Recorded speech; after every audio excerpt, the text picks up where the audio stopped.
Hermanos, que el Señor les bendiga en esta preciosa mañana. Vamos a dar comienzo a nuestra escuela dominical y para eso, en primer lugar, quiero pedirles que vayamos a la presencia del Señor en oración.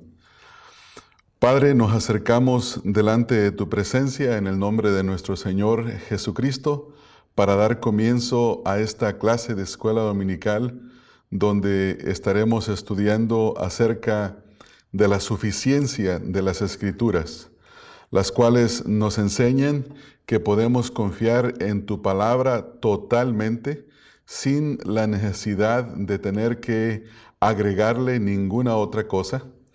Queremos, Señor, aprender acerca de tu palabra y conocerla y saber que las Escrituras son suficientes para todas las cosas de nuestra vida.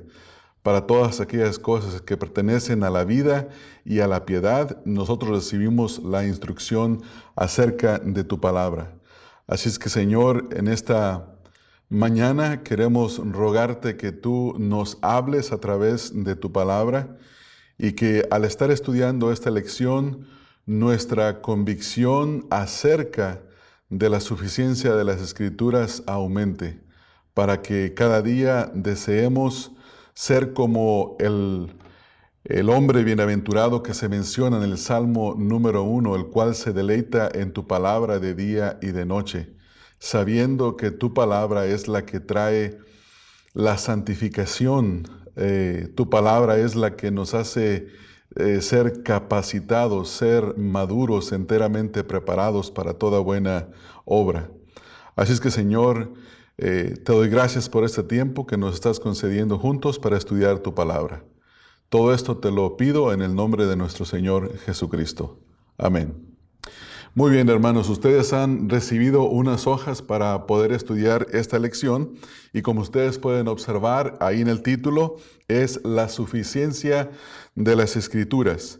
Y para comenzar esta lección, en primer lugar debemos de entender que todo creyente necesita de estar convencido de lo que la Biblia enseña acerca de sí misma.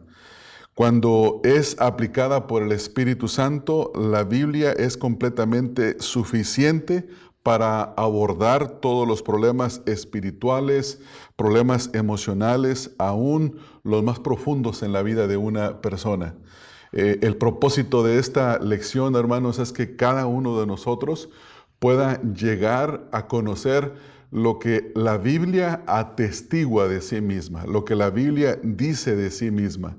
Y como ustedes pueden darse cuenta, la Biblia no necesita, por decirlo de esta manera, recibir ningún testimonio externo a la Biblia. La Biblia es autoritativa y por esa razón tiene autoridad para decir lo que la misma Biblia es. Y vamos a dar comienzo a esta lección leyendo un par de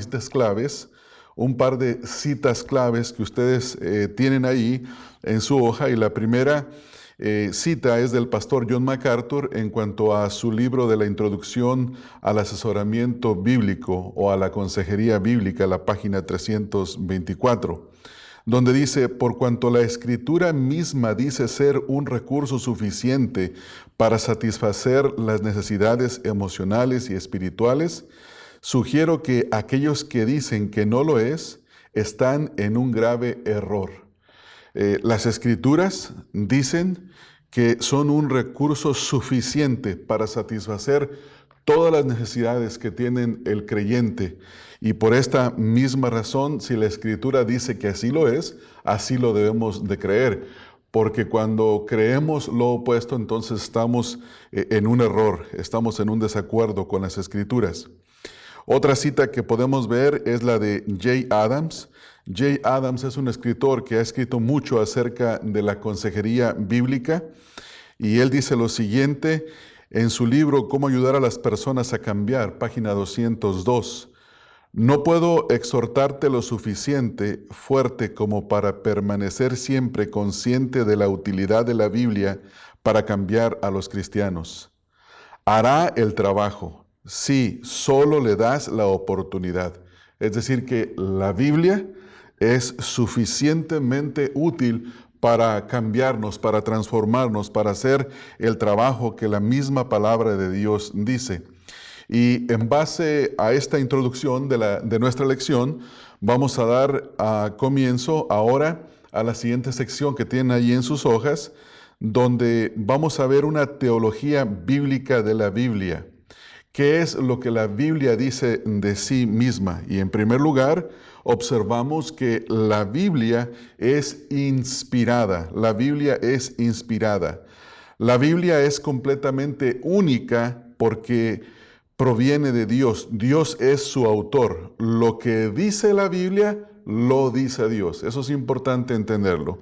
Las dos bases bíblicas que tenemos para ver este punto es segunda de Timoteo, capítulo número 3, en el versículo número 16, donde nos dice: toda la escritura es inspirada por Dios y útil para enseñar, para redarguir, para corregir, para instruir en justicia. Entonces, observemos ahí en el versículo una vez más, donde dice: toda la escritura es inspirada. Esta palabra es clave porque la palabra inspirada viene de una palabra griega que es compuesta, es decir, dos palabras en una, y es la palabra teopenustos. La primera palabra, teo, es Dios, penustos, significa exhalar, y significa que la Biblia es exhalada por Dios y se debe de entender como el aire que exhalaron los pulmones físicos de Dios. Si bien Dios es espíritu, Dios no tiene un cuerpo físico, pero debemos de entenderlo de la misma manera que nosotros utilizamos nuestros pulmones para exhalar, así de esa misma manera Dios mismo exhaló su palabra, dio su palabra. En segunda de Pedro, capítulo número 1, en el versículo 21, nos dice: porque nunca la profecía fue traída por voluntad humana. Es decir, que la Biblia no fue escrita porque simplemente a alguien se le ocurrió. No existe tal cosa como que Pedro estaba aburrido o se sentía inspirado y de esa manera se le ocurrió escribir algo. No, porque dice la Escritura: porque nunca la profecía fue traída por la voluntad humana, sino que los santos hombres de Dios hablaron. Ahora nota lo siguiente: siendo inspirados por el Espíritu Santo. Esta palabra inspirado significa que fueron movidos. Fue Dios quien los movió a escribir. Ahora, vean la siguiente cita que se encuentra ahí en sus hojas de estudio y van a ver lo que dice Wayne Grudem en su teología sistemática, hablando acerca de este punto, acerca de la autoría de las Escrituras. Dice él lo siguiente: cuando realmente llegaron al punto de poner la pluma en el papel, las palabras eran completamente sus propias palabras, pero también completamente las palabras que Dios quería que escribieran, palabras que Dios también reclamaría como propias. Es decir que la Biblia tiene en un sentido una doble autoría. En primer lugar es Dios quien dio su palabra a sus apóstoles, y al darles la palabra, ellos escribiendo cada uno de ellos en su propio estilo, en su propia forma, Dios los movió a escribir, y en ese sentido, por eso decimos la epístola del apóstol Pablo a los romanos. No decimos la epístola de Dios a los romanos. Sin embargo, entendemos que cuando la Biblia dice la epístola del apóstol Pablo a los romanos, entendemos que en sí la epístola de Pablo a los romanos es la palabra de Dios. En ese sentido tiene doble autoría. Entonces, hermanos, aprendemos lo siguiente, y esto es lo que la Biblia dice de sí misma. La Biblia es inspirada por Dios. La Biblia dice que es la palabra dada, exhalada por Dios, y la misma Biblia dice de sí misma que fue Dios quien movió a sus santos apóstoles a escribir su palabra. Entonces, la primera característica de la palabra de Dios se compone esta teología de la palabra de Dios es que la Biblia es inspirada, y eso es lo primero que aprendemos. En segundo lugar, también aprendemos que la Biblia es verdadera. La Biblia es verdadera. Dios lo sabe todo y nunca miente. No existe la más remota posibilidad de que Dios mienta. La Escritura dice, sea Dios veraz y todo hombre mentiroso. No hay posibilidades de que Dios mienta. Por lo tanto, la Biblia es absolutamente verdadera, distinguiéndola categóricamente de cualquier libro meramente humano. Entonces observamos que la Biblia es verdadera. ¿Qué es la verdad? La verdad es aquello que se conforma con la realidad, con la actualidad, y conlleva la idea de dependencia, es decir, que podemos confiar en ella. Y cuando hablamos de la Biblia como la palabra de Dios, la palabra verdadera, entonces la idea es que nosotros podemos entender que la Biblia nos dice la realidad, la actualidad de todas las cosas, y que nosotros podemos depender, confiar totalmente en ella. Y hay varias porciones de la Escritura, como por ejemplo en el Salmo 119, en el versículo número 28. Salmo 119, versículo número 128 dice, por eso estimé rectos todos tus mandamientos sobre todas las cosas, y aborrecí todo camino de mentira. Noten, hermanos, que la Escritura aquí es descrita como mandamientos rectos, es decir, que no hay torcedura en ellos, no hay chuecura.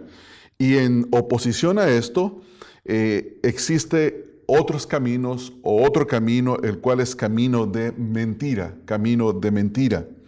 Así es que vamos ahora a leer el Salmo 119, versículo 142. De paso, hermanos, quisiera recordarles que el Salmo 119 es conocido como el Salmo de la palabra de Dios. Dice el Salmo 119, versículo 142. Tu justicia es eterna y tu ley la verdad.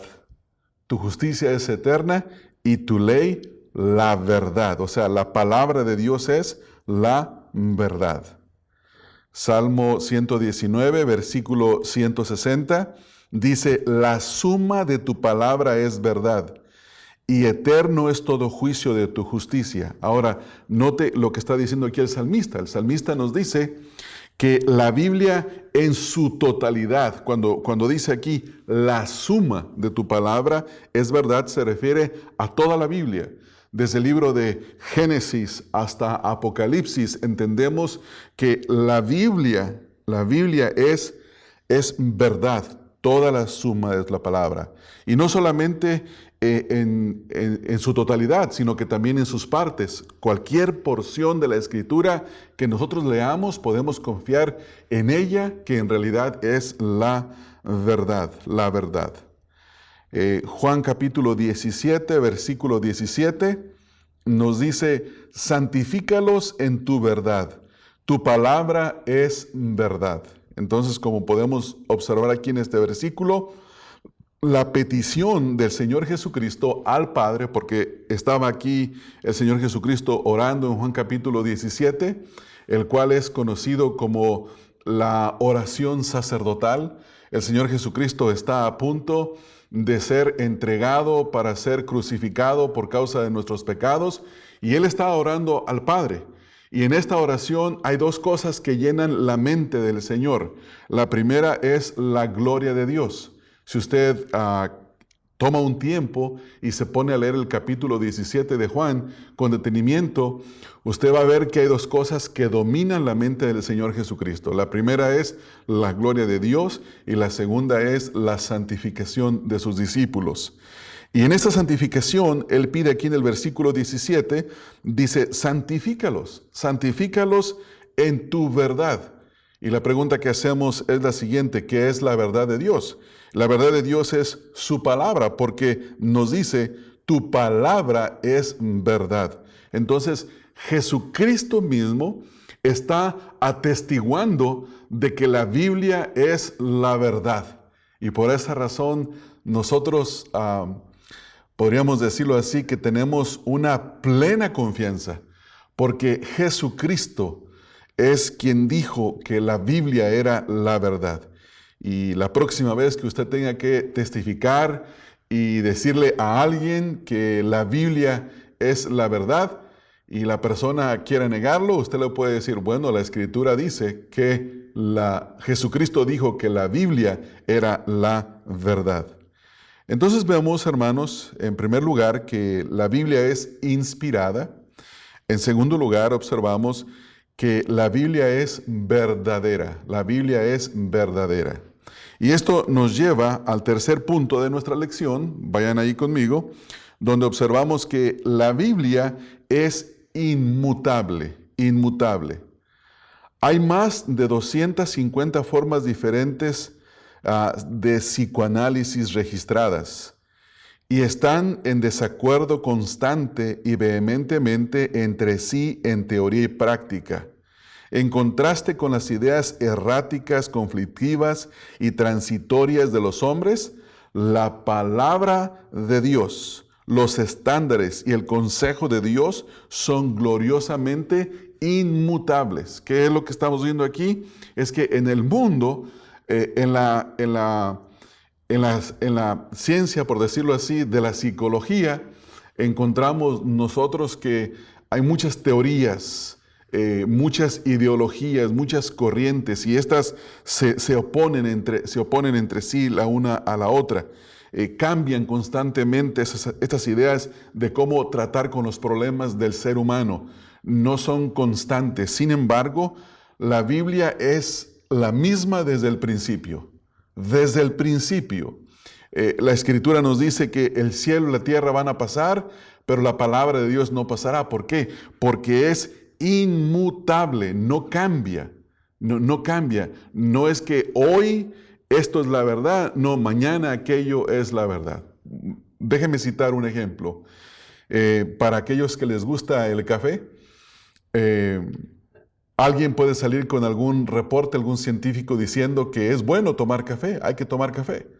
Después, un tiempo después, años quizás, viene otro científico y dice, es malo tomar café, no debe de tomar café.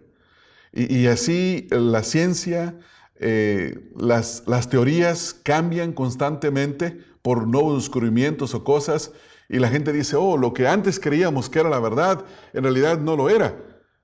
Porque ahora hemos descubierto esto otro. Sin embargo, cuando hablamos de la Biblia es inmutable, no cambia, no puede cambiar. Todo tiene mutación en este mundo, todo cambia, nosotros cambiamos, pero la Biblia no cambia. La palabra inmutable viene del latín, que significa, en el latín es inmutabilis. Inmutable es un objeto que refiere a aquello que no puede ni se puede cambiar. Se trata, por lo tanto, de algo no mudable o inmodificable. Por ejemplo, el firmamento inmutable no ha cambiado en miles de años y seguirá allí hasta el fin de los tiempos. Y aquí parece tener una idea de lo que es el cielo y la tierra, que no han cambiado, están ahí y permanecen siempre. Entonces, hermanos, observamos esta característica de la palabra de Dios que es inmutable. ¿Dónde dice esto en la Escritura? ¿Dónde la Escritura nos da testimonio y dice de sí misma que ella, la palabra de Dios, es inmutable? Vayan conmigo al Salmo 119, en los versículos 89 y 160. Recuerdan que hace un momento les dije que el Salmo 119 es el Salmo de la palabra de Dios. Entonces, Salmo 119, versículo 189, versículo 89, nos dice, para siempre, oh Jehová, permanece tu palabra en los cielos. Para siempre permanece tu palabra en los cielos. No es como las modas que hoy son y mañana dejan de ser, y con los años nadie tiene memoria de ellas. La Biblia siempre está y estará. Salmo 119, versículo 160. La suma de tu palabra es verdad. Y eterno, note ahí lo que dice, y eterno es todo juicio de tu justicia. Es eterna. ¿Por qué? Porque no cambia, nunca dejará de ser. Siempre ha sido la misma y siempre seguirá siendo la misma. Siempre seguirá siendo la misma. Entonces, hasta este punto hemos aprendido 3 cualidades de la palabra de Dios y yo espero que ustedes puedan ir recordándolas. Vamos a hacer un breve repaso porque es bueno repasar y saber acerca de lo que estamos aprendiendo. En primer lugar, dijimos que la Biblia es inspirada. La Biblia es inspirada. Y las referencias bíblicas, si gustan hacer una nota, son 2 de Timoteo 3:16 y 2 de Pedro 1:21. Es decir que Dios dio su palabra. Él fue el que la sacó de su boca y los apóstoles la escribieron. En segundo lugar, la Biblia es verdadera. La Biblia es verdadera. Las referencias bíblicas, Salmo 119, versículos 128, 142 y 160. Y también Juan 17:17. La Biblia es verdadera. Podemos confiar plenamente en la palabra de Dios. Y en tercer lugar, que es inmutable. Hasta ahí hemos llegado a este momento. Salmo 119, versículos 89 y versículos 160. La Biblia no cambia. Ahora vamos al cuarto punto, y es que la Biblia es perspicaz. Esta es otra forma de decir que es clara, que es clara. Ningún hombre o mujer tiene más perspicacia que Dios. Dado que la Biblia es incomparablemente perspicaz, integrarla con los sistemas humanos de psicología o filosofía siempre será un proceso de dilución y no de mejora. Es decir, cuando alguien dice, es bueno que vayas a la iglesia, es bueno que aprendas lo que dice la Biblia. La religión es buena, dice mucha gente. Pero también necesitas un consejo de un psicólogo. Necesitas que te den terapia psicológica. No, mis amados hermanos, la Biblia es suficientemente clara. Miren lo que dice Wayne Grudem acerca de este tema. Dice lo siguiente: la claridad de la Biblia quiere decir que las Escrituras están escritas de tal manera que sus enseñanzas las puede entender todo el que la lee, buscando la ayuda de Dios y estando dispuesto a seguirla.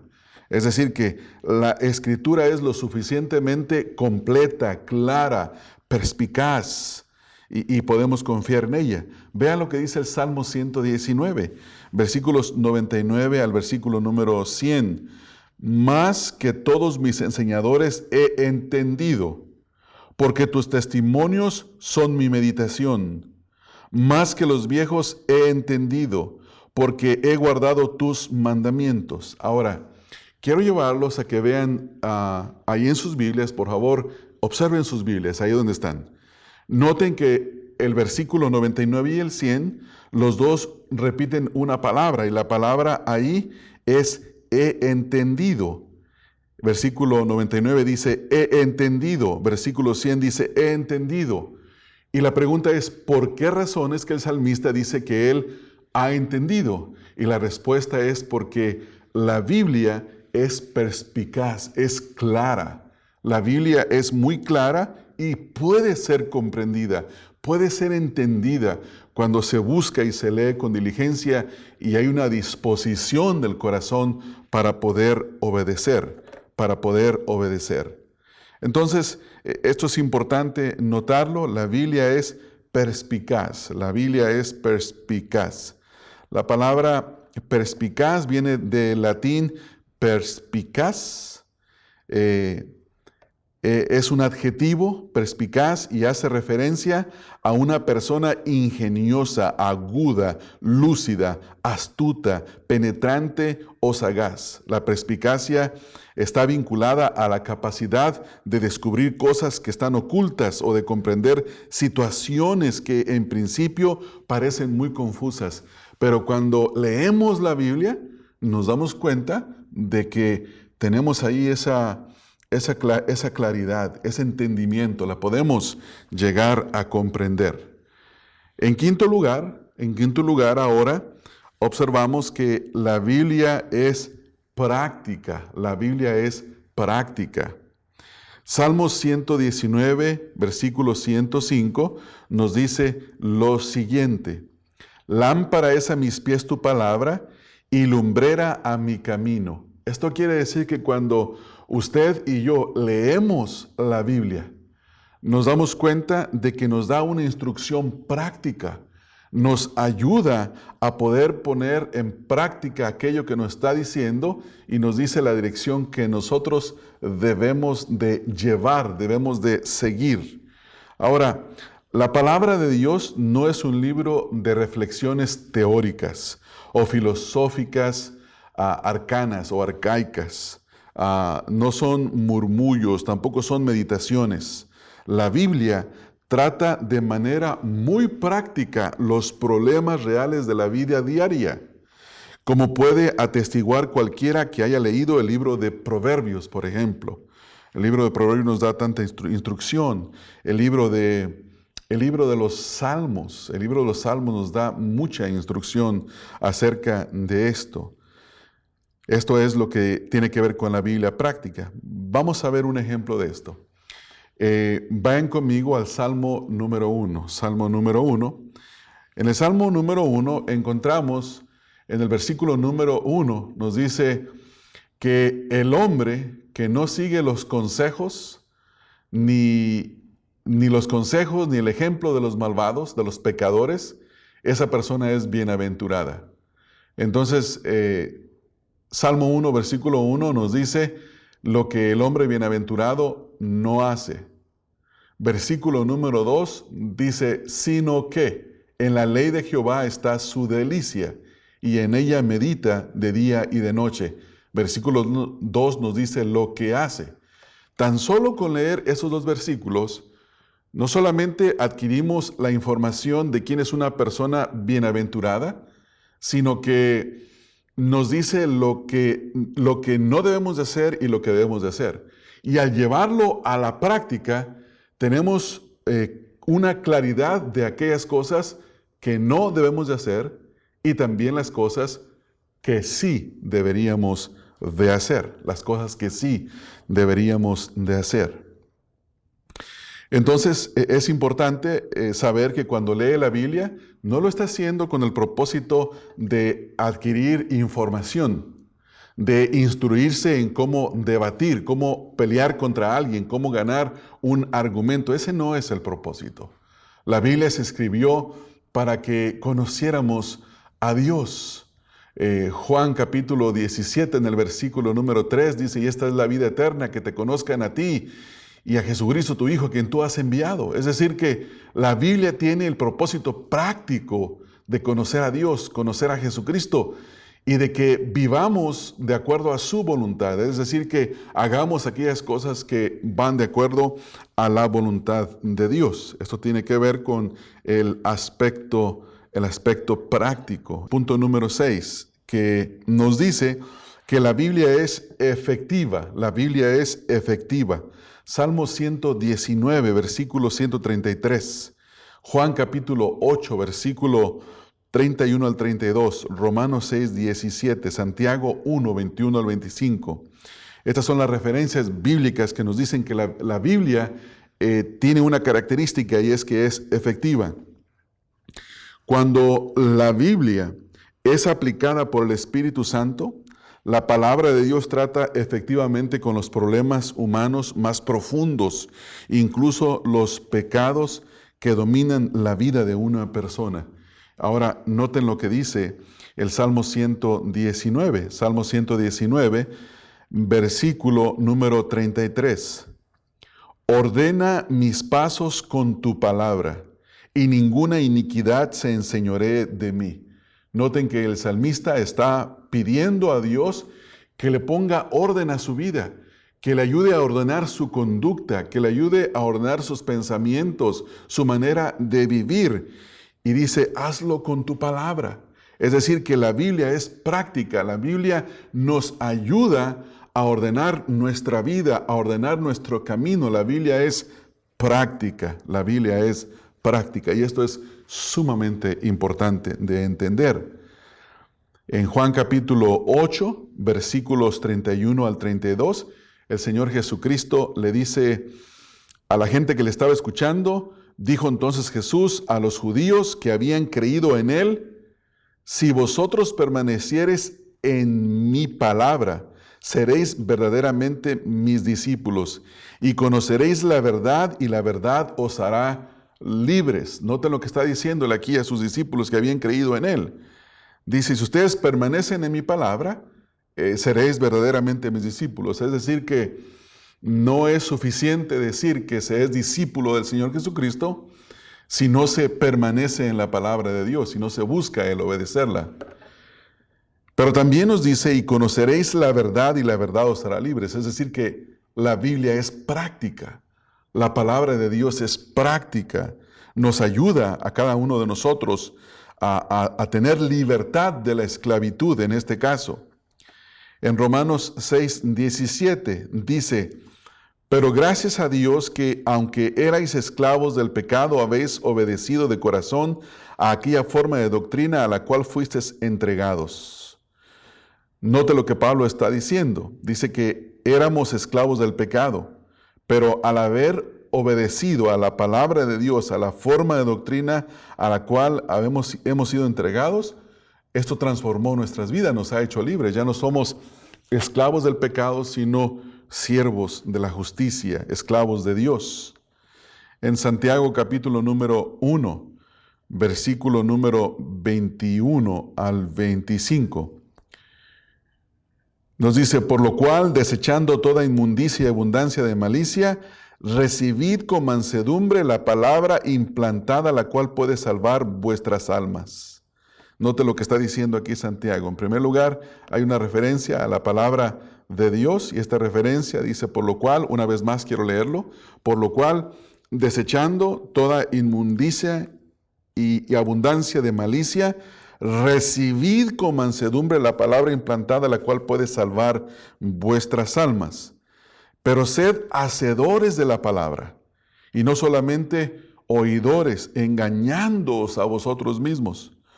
Porque si alguno es oidor de la palabra, pero no es hacedor de ella, este es semejante al hombre que considera en un espejo su rostro natural, porque él se considera a sí mismo y se va y luego olvida cómo era. Mas el que mira atentamente en la perfecta ley, la de la libertad, y persevera en ella, no siendo oidor olvidadizo, sino hacedor de la obra, éste será bienaventurado en lo que hace. Pueden ver ustedes aquí en estos versículos un paralelismo al Salmo número 1 que acabo de mencionar hace un momento. La exhortación aquí es que, en primer lugar, en el versículo número 21, dice que debemos de desechar la maldad, el pecado, y debemos de recibir con mansedumbre la palabra de Dios implantada en nuestros corazones, en nuestras almas. Pero se nos exhorta a ser hacedores de la palabra y no solamente oidores. Y este creo, hermanos, que es uno de los problemas más grandes, es una de las tentaciones más grandes de todos los creyentes, y especialmente en la época en la que nosotros vivimos. Hay muy poca disciplina en cuanto al estudio serio y verdadero de la palabra de Dios que todo creyente debe de llevar. Hay una gran inclinación a escuchar audios en el YouTube, a escuchar predicadores, lo cual no está mal, tiene su lugar en nuestra vida cristiana. Sin embargo, escuchar a ningún hombre jamás debería de reemplazar nuestro tiempo de estudio personal de la palabra de Dios. Si tú eres una persona, yo lo he dicho esto antes y lo voy a volver a repetir, mis hermanos. Si tú eres una persona que pasa mucho tiempo escuchando a predicadores, no importa quién sea el predicador, famoso o no famoso, que te gusta escuchar a un cierto predicador, si tú escuchas 3, 4 mensajes que vendrían siendo cerca de 3 horas y media, 4 horas, depende quién predique, pero no estudias la Escritura, ni siquiera 20 minutos por día, tú estás pecando contra el Señor. Tienes que parar de invertir el tiempo en el YouTube o en Sermon Audio o en cualquier aplicación de sermones, gracias a vosotros o cualquiera que sea tu preferencia. Tienes que parar y tienes que tomar la Biblia, pedir perdón y insistir y estudiar la Biblia, pero estúdiala de tal manera que no sea solamente un oidor, porque si solamente eres oidor de la palabra, dice ahí, nos engañamos a nosotros mismos. El que estudia o el que escucha y solamente estudia y escucha, pero no hace cambios, no modifica su vida, es una persona que se está autoengañando. Versículo número 23 dice, porque si alguno es oidor de la palabra, pero no hacedor de ella, este es semejante al hombre que considera en un espejo su rostro natural. En aquel tiempo no existían los espejos que tenemos en el día de hoy. Hoy tenemos algunos espejos que reflejan con claridad lo que está enfrente de ellos, vemos claramente. En aquel tiempo no, podían ser piezas de metal, en algunos casos plata, bien pulida, donde la figura no era muy clara, no se veía con claridad, se paraba frente a él, pero después se iba y se olvidaba fácilmente. Versículo número 24, porque el que se considera a sí mismo y se va y luego se olvida cómo era, versículo 25, más el que mira atentamente en la perfecta ley de la libertad y persevera en ella, no siendo oidor olvidadizo, sino hacedor de la obra, este será bienaventurado en lo que hace, bendecido en lo que hace. Entonces, mis amados hermanos, podemos observar en esta primera lección acerca de una buena teología de la palabra de Dios, que cuando observamos las características de la palabra de Dios, y en este caso la última que hemos visto que es efectiva, nos damos cuenta que cuando es aplicada la palabra de Dios por el Espíritu Santo, la palabra de Dios trata efectivamente con los problemas humanos más profundos, incluidos los pecados que pueden dominar una vida. Hemos visto estas 6 características que forman la teología bíblica de la palabra de Dios, y en la próxima lección veremos unas cuantas más y terminaremos con una aplicación. Así es que el Señor les bendiga. Los invito a que reflexionen en estas grandes verdades de la palabra y vamos a orar. Padre, te damos gracias por habernos permitido este tiempo estudiando estas características que conforman una teología bíblica de tu palabra, donde observamos que cada una de las características nos dice qué es lo que tu palabra dice de sí misma, para que nosotros lo creamos y nos mueva a cada uno de nosotros a estudiarla, a conocerla, a comprenderla y a aplicarla a nuestras vidas. Gracias, Padre, por este tiempo. En el nombre de nuestro Señor Jesucristo, te doy gracias. Amén.